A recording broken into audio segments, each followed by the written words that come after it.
오늘의 묵상 한 장은 신명기 24장입니다. 오늘도 생명의 말씀과 기도의 능력으로 천국을 실감하는 은혜가 있기를 원합니다.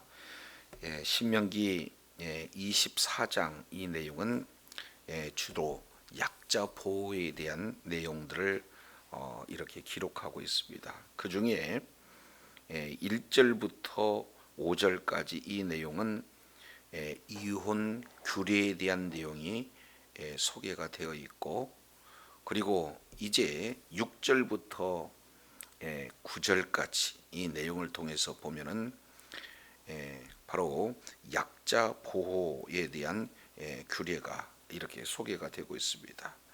그래서 10절부터 22절까지 계속해서 약자 보호 규례에 대한 내용이 계속 진행이 되고 있습니다.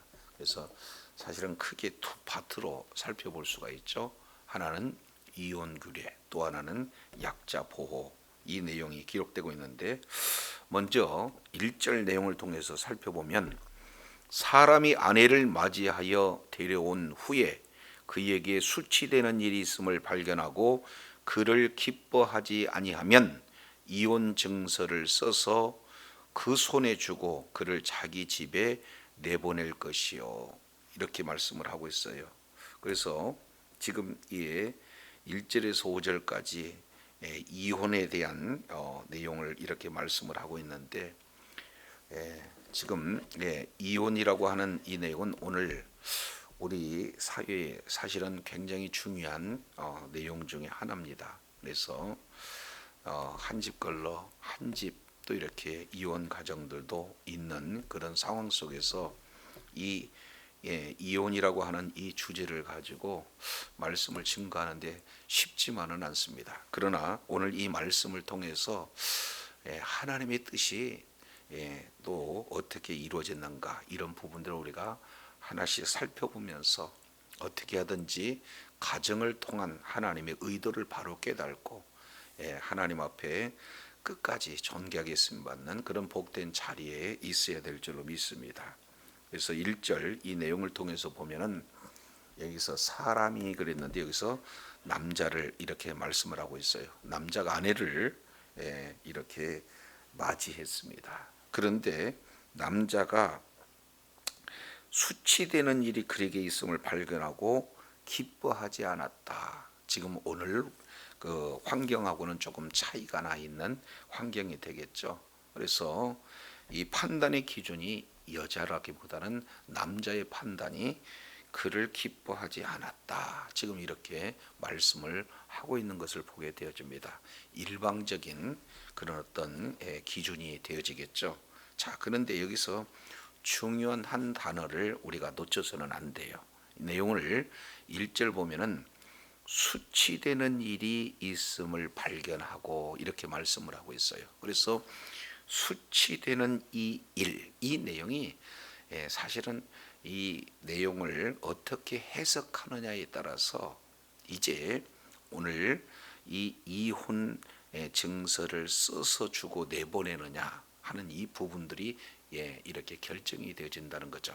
그래서 지금 크게 지금 힐렐 학파라고 하는, 그리고 샴마이 학파라고 하는 두 학파가 있습니다. 그래서 두 학파가 크게는 24장 신명기 24장 1절부터 4절까지 이 내용을 어떻게 해석하느냐, 이 해석 문제 때문에 두 학파가 나눠지게 되는 겁니다.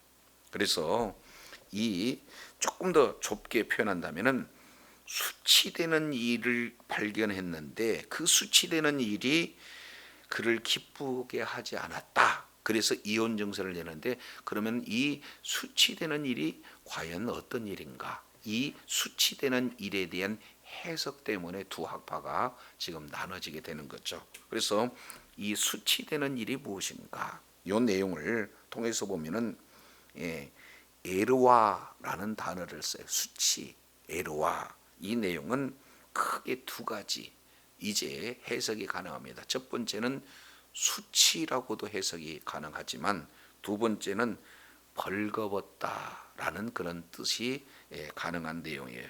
그래서 수치되었다. 요 내용을 벌거벗음으로 해석을 할 것인가, 아니면 수치로 이렇게 해석을 할 것인가, 이게 따라서 이제 달라지는데, 자, 여기서 이 수치는 상당히 그 범위가 넓습니다. 다양합니다.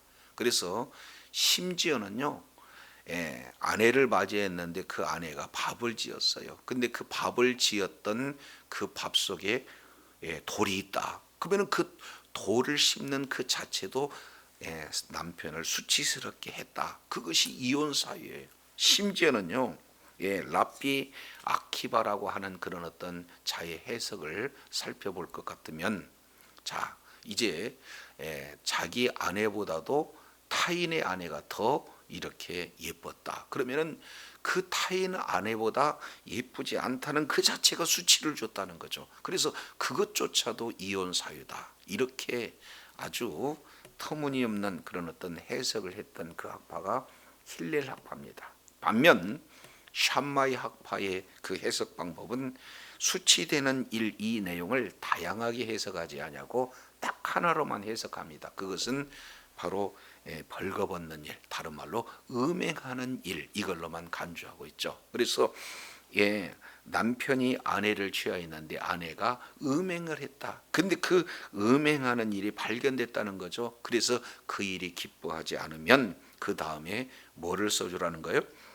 이혼 증서를 써서 그 손에 줘라, 이렇게 표현을 하고 있습니다. 자, 그래서 두 학파의 관점을 살펴봤어요. 힐렐 학파의 관점, 그리고 샴마의 학파의 관점, 이 내용을 살펴보았을 때, 자, 첫 번째, 이들은 기뻐하지 아니하거든. 그러니까 수치되는 일을 발견돼서 기뻐하지 않았다. 자, 그렇게 되었거든. 세 단계를 이렇게 절차를 밟아라, 이렇게 말씀을 하고 있습니다. 첫 번째, 이혼 증서를 써라. 그리고 두 번째, 그 이혼 증서를 써서 그 여자의 손에가 쥐어져라. 그리고 세 번째, 그를 자기 집에서 내어보내라. 이 내용을 이렇게 말씀을 하고 있습니다. 그렇게 되어지면 2절, 그 여자는 그 집에서 나가서 다른 사람의 아내가 될 수 있다. 이렇게 표현하고 있습니다. 자, 여기서 이제 우리가 생각해 볼 수 있는 것은요, 과연 지금 그때 당시나 지금의 상황 속에서 이혼을 해도 되는 건가, 아니면 이혼해서는 안 되는 건가, 이 문제는 바로 성경은 어떻게 말씀을 하고 있는가. 자, 2절 내용을 통해서 보면은 그 여자는 다른 집, 그 집에서 나가서 다른 사람의 아내가 데려가냐, 이렇게 했으니까 허용한다는 겁니까? 허용하지 않는다는 겁니까? 그렇습니다. 재혼을 허용한다는 거예요. 그러면 여기서 이제 우리가 생각해 볼 수 있는 내용은, 과연 하나님께서는 이 이혼을 자칫하면은 권장한다는 건가, 아니면 이렇게 재혼을 허용하는 그런 내용을 통해서도 보면은 성경적이지 않겠는가, 이렇게 생각해 볼 수 있게 되어지는 겁니다. 근데 이 내용은 왜 그러는가 하는 이 부분을, 자, 예수님께서 재해석을 해주고 계세요. 자, 그러면은 이 내용은 어떤 부분인가? 자, 먼저 보기 앞서 4절 한번 보고 넘어가겠습니다. 자, 4절, 그 여자가 이미 몸을 더럽혔은즉 그를 내보낸, 그런 첫 번째 남편이 그를 다시 아내로 취하라, 취하지 말라?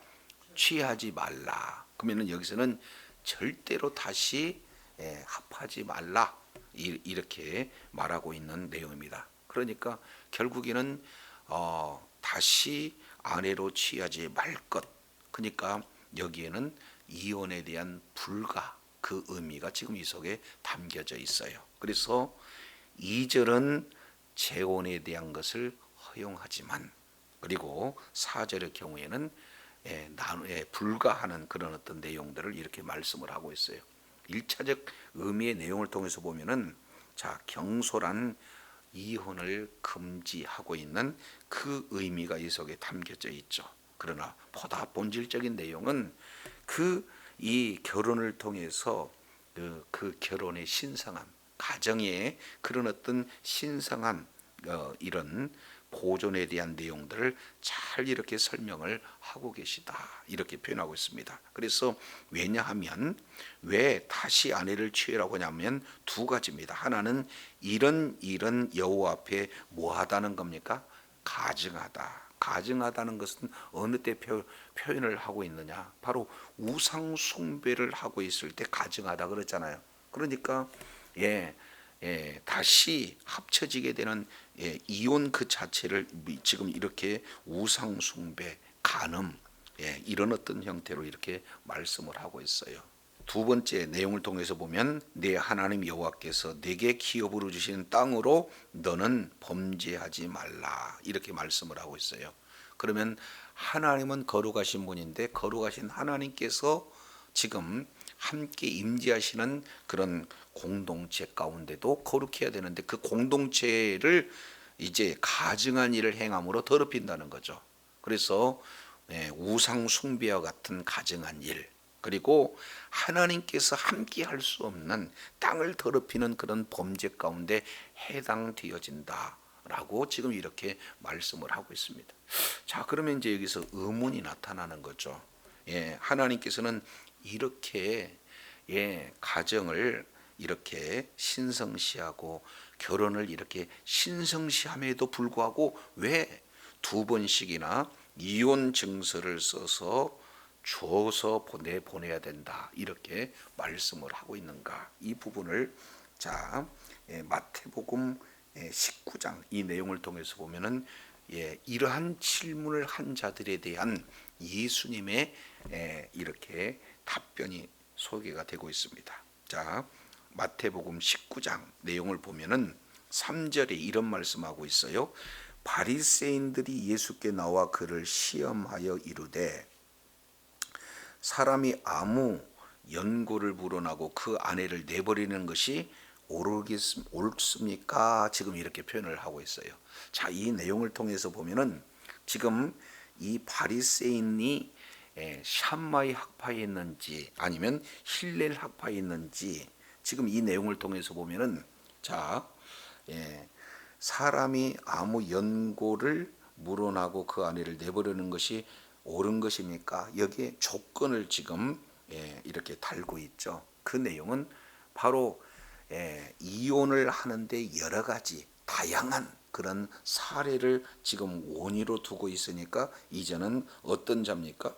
힐렐 학파가 되겠죠. 그래서 바로 이 힐렐 학파가 이렇게 물어봤을 그때에 예수님의 답변은 이래요. 4절 예수께서 대답하여 이르시되 사람을 지으시니가 본래 그들을 남자와 여자로 만드셨다. 이 내용은 창세기 1장 27절의 말씀을 지금 인용하고 계시죠. 자, 그런데 남자도 만드시고 여자도 만드신 하나님의 형상, 하나님의 모양대로 남자와 여자를 만드신 그 하나님께서 뭐라고 말씀하셨는가? 5절입니다. 이러므로 사람이 그 부모를 떠나 아내와 합하여 그 둘이 한 몸을 이룰지니라 해서 창세기 2장 24절 말씀을 인용한 것을 읽지 못하였느냐, 이렇게 지금 말씀을 하고 있습니다. 이미 우리 하나님께서 이제 이 결혼관에 대한 내용에 대해서 분명히 말씀하셨다는 것, 그 내용을 너희가 읽지 않고 왜 나한테 지금 물어보느냐, 이 말씀을 하고 있어요.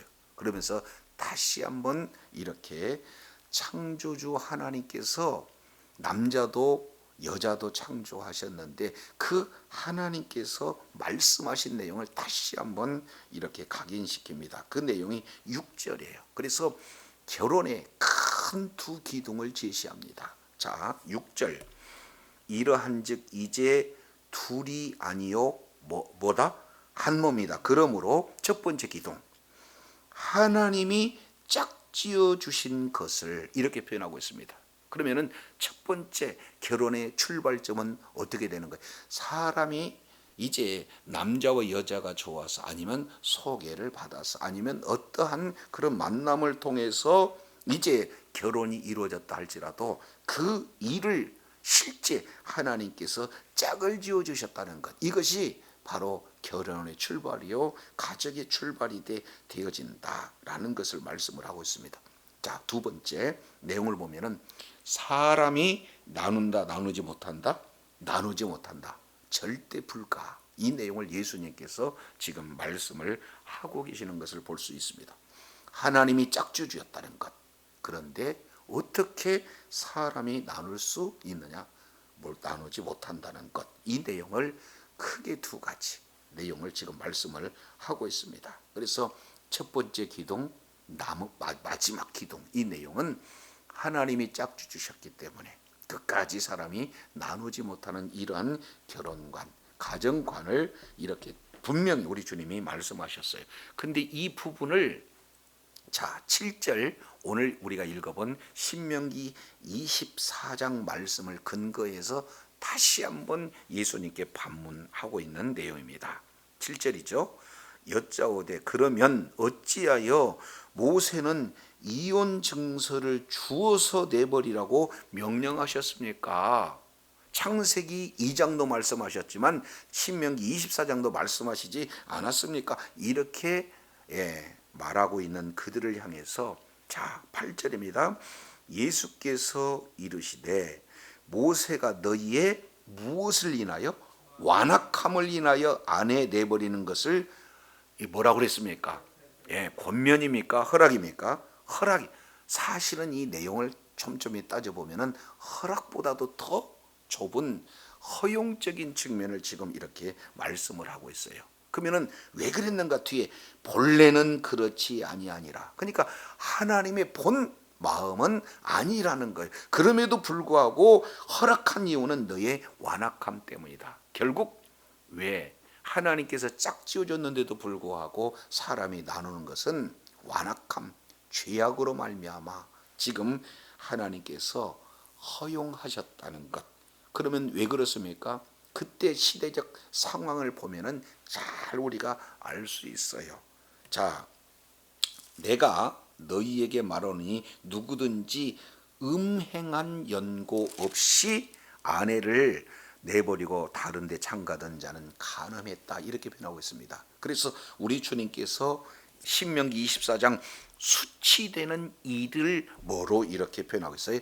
음행으로 딱 단정을 하고 있는 그런 어떤 모습으로 살펴볼 수 있습니다. 그래서 힐렐 학파처럼 많은 범위를 넓혀가지고 그 기준을 남자로 두고, 그래서 남자의 보기에 기뻐하지 않은 모든 것이 다 수치로 잘못 해석하고 있는 것은 그들의 마음의 완악함이다. 그런 시대적인 정황을 지금 잘 이렇게 설명을 해주고 있는 것을 볼 수가 있습니다. 자, 그러면 오늘날은 그렇지는 않지만 그 시대적 상황을 고려해 본다면 사회적 약자, 그 중에 이제 남편이 없는 여인들은 직업이 없습니다. 그렇기 때문에 살 그런 어떤 형편이 되어지지를 못하는 거죠. 그렇기 때문에 이제 그저 내어 쫓게 되어지면은 사실은 산 목숨이 아니에요. 죽은 목숨이에요. 그러니 약자를 보호하기 위한 그런 내용으로 기왕에 너희가 이제 그 너희의 완악함으로 인하여 쫓아낼 것 같으면은 최소한도 이혼 증서는 써서 줘라. 그리고 그 손에 쥐어줘라. 그리고 내어 보내면 어쩔 수 없이 가서 다른 남자의 아내가 되면은 가정을 꾸려서 살 수 있는 수준이지만 바로 혼자 사는 그런 내용이면은 살 수 없기에 어쩔 수 없이 취한 조치다. 이것이 오늘 마태복음 19장 8절 내용을 보면은 본 하나님의 마음이 아니라는 거예요. 이혼 증서를 써주라고 하는 그 내용은 본 마음이 아니고 너희의 완악함 때문에 허용하는 그런 수준에 불과하다. 따라서 이혼의 정당화를 하기 위한 24장 신명기 24장 1절의 내용이 아니라 약자를 보호하기 위한 이혼 증서, 이 부분들을 말씀을 하고 있다라는 것을 살펴볼 수가 있습니다. 자, 이 똑같은 내용을 자 마가복음 내용을 통해서 보면은 샴마이 학파의 관점에서 다시 한번 이렇게 말씀을 하고 계시죠. 자, 마가복음 10장 2절입니다. 바리새인들이 예수께 나와 그를 시험하여 묻되 사람이 아내를 내어버리는 것이 옳습니까? 여기는 조건 없이 얘기하잖아요. 그러니까 여기는 바로 샴마의 학파, 유일하게 수치되는 일이 뭐냐? 음행하는 것으로만 해석하는 그런 샴마의 학파.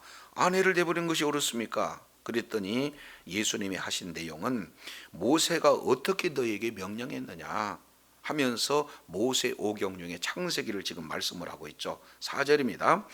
이르되 모세는 이혼 증서를 써 주어 내버리는 것을 허락한나이다. 이 내용도 신명기 24장 말씀을 지금 인용하고 있는 거죠. 이 일에 대해서 5절 내용을 보니까 신명기 24장 이전에 창조주 하나님께서 가정에게 주어지는 내용이 있다는 거죠. 자, 5절입니다.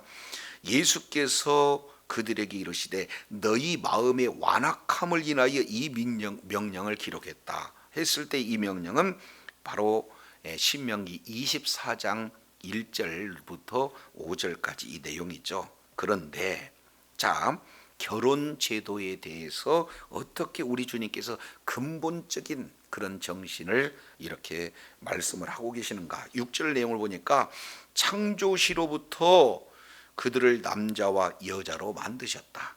그러니까 신명기 이전 그 율법을 재해석하기 이전 본래적 내용은 하나님께서 남자도 여자도 창조하셨다. 그러므로 창조하신 하나님께서 이렇게 말씀하고 있어요. 사람이 부모를 떠나서 그 둘이 한 몸이 될지요. 그 이러한즉 이제 둘이 아니라 뭐다? 한 몸이다. 그러면서 크게 결혼의 두 기둥 다시 한번 이렇게 말씀을 하고 계세요. 그러므로 하나님이 짝지어주는 것을 사람이 뭐한다? 나누지 못한다. 지금 이렇게 말씀을 하고 있어요. 그래서 하나님이 짝지어 주었다는 것, 그리고 사람은 나누지 못한다는 것. 자, 그래서 이제 그 둘 관계는 이미 사람이 나눴다 할지라도 하나님께서는 하나 되게 하셨으니까 영원히 사실은 하나가 되어진다라는 사실을 이렇게 말씀을 하고 있는 것을 보게 되어집니다. 왜 그렇습니까? 이 결혼 속에 본래적 하나님의 의도가 담겨져 있기 때문에 그렇다는 거죠. 자, 그러면 이 부분을 다시 한 군데 보겠습니다. 에베소서 5장입니다. 에베소서 5장 22절 아내들이여 자기 남편에게 복종하기를 죽게 하듯 하라. 이는 남편이 아내의 머리가 됨이 그리스도께서 교회의 머리 됨과 같으니 그가 친히 몸의 구주시니라. 지금 이렇게 말씀을 하고 있습니다.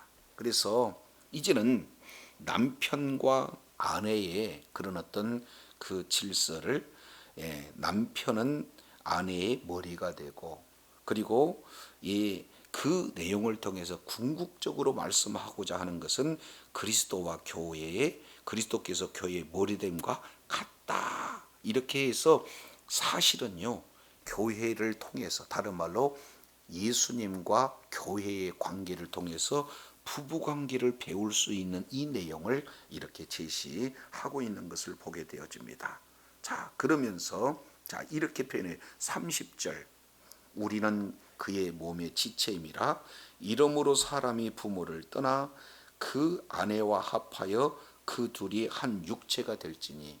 창세기 본래적 하나님께서 이 결혼관에 대한 가정관에 대한 내용을 말씀하는데 여기 중요한 것이 있어요. 자, 32절 우리 다 같이 한번 읽습니다. 시작.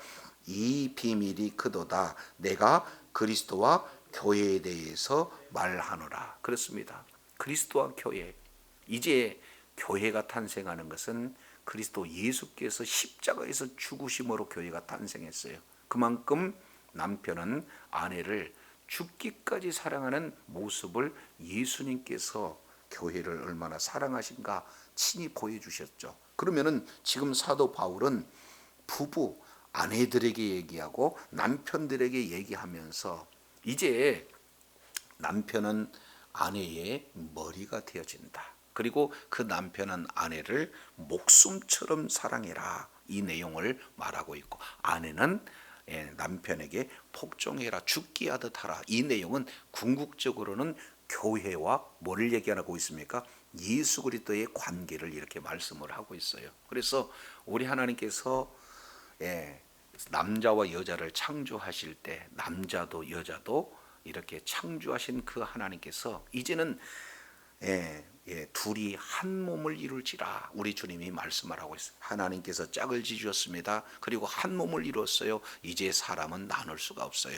영원히 하나가 되어지는 이런 상징성을 우리 주님은 왜 그런가 오늘 봤더니 예수 그리스도와 교회에 대한 내용을 말씀을 하고 있어요. 결국 하나님의 나라를 말씀하고 최종적인 구원의 모습을 어디에 두고 있습니까? 이런 결혼 제도에 두고 있다라는 사실을 말씀을 하고 있어요. 그래서 사람이 결코 이런 하나님의 원대한 본 의도를 우리가 깨트릴 수가 없다라는 사실을 이렇게 말씀을 하고 있습니다. 이제 다시 신명기 24장 이 내용을 통해서 살펴보게 되어지면은 1절에서 수치되는 이 일이 바로 그 학파마다 좀 차이는 있을 수 있으나 이혼 증서를 써서 그 손에 주고 내어 보낸다. 그래서 이 부분은 하나의 허용이라기보다는 이제 바로 약자를 보호하는 그 시대적 정황 속에서 가장 취약한 그런 이 여자를 보호하시고자 하는 하나님의 그런 어떤 그 인권을 보호해 주시는 그런 부분들을 이렇게 말씀을 하고 있다 하면서 지금 바리새인들의 이런 성경에 대한 그 본질을 왜곡한 것을 다시 점검해 주는 그런 내용을 말씀하면서 궁극적으로는 경솔하게 일어나지 말라. 그리고 결혼이 얼마나 신성시 되는가, 그것이 바로 예수 그리스도와 교회에 대한 내용을 정확하게 보여준다. 그래서 이제 가정은 교회를 통해서 예수님과 교회의 그런 어떤 그 관계를 통해서 부부 관계를 배우는, 그래서 정말로 하나님이 원하시는 가정을 통해서 하나님의 나라가 보여지고 하나님의 나라가 확대되어지는 이런 내용의 그런 부분들을 이렇게 말씀하고 계신다는 것을 우리가 바로 할 때 정말로 하나님께서 짝지어준 그런 관계를 사람이 나눌 수 없다. 이런 확실한 하나님의 의도를 우리가 바로 알고 이미 주어진 그런 관계를 아름답게 이제 가꾸어서 정말로 하나님의 본의를 만방에 증거하고 그리고 또 하나님이 허락하신 놀라운 그런 기쁨과 행복 가운데 누리는 그런 복된 자리에 있어야 될 줄로 믿습니다. 기도하겠습니다. 하나님 아버지, 시대적 상황 속에서 이혼이라고 하는 큰 주제 앞에 누구든들 이렇게 자유로울 수가 없습니다. 이제 많은 그런 이런 어려운 환경 속에서 이제 어느 것이 옳다라기보다는 성경은 어떻게 말씀하고 있는가 하는 내용들을 살펴볼 때에 하나님 아버지, 우리 주님께서는 사람의 완악함 때문에 이혼을 허용은 하고 있으나 하나님께서 그 본심이 아니요 하나님은 원초적으로 바로 절대 불가의 내용을 말씀하고 있습니다. 그 이유는 바로 이제 남자와 여자의 그런 결혼 제도는 바로 이제 그리스도와 교회를 말씀하고 있고 그리스도와 교회에 이제 예수님은 교회를 죽기까지 사랑했고 교회는 예수님의 말씀에 절대 순종하는 그런 내용의 관계가 가정 속에 적용되어서 바로 그 가정을 통해서 하나님의 나라가 보여지고 하나님의 나라 안에 있는 참 평안과 행복을 누림으로 말미암아 하나님의 본 뜻을 바로 이제 적용한다는 사실을 다시 한번 일깨워 주셨사온즉 주님 오시는 그날까지 결혼 제도의 신성함을 이제 끝까지 견지하면서 또한 이제 경솔한 이혼을 이렇게 배격하며 정말로 하나님의 뜻을 이루고 하나님 앞에 존귀하게 쓰임 받는 복된 자리에 있게 하여 주옵소서. 감사드리며 우리 구주 예수님 이름으로 기도드립니다. 아멘.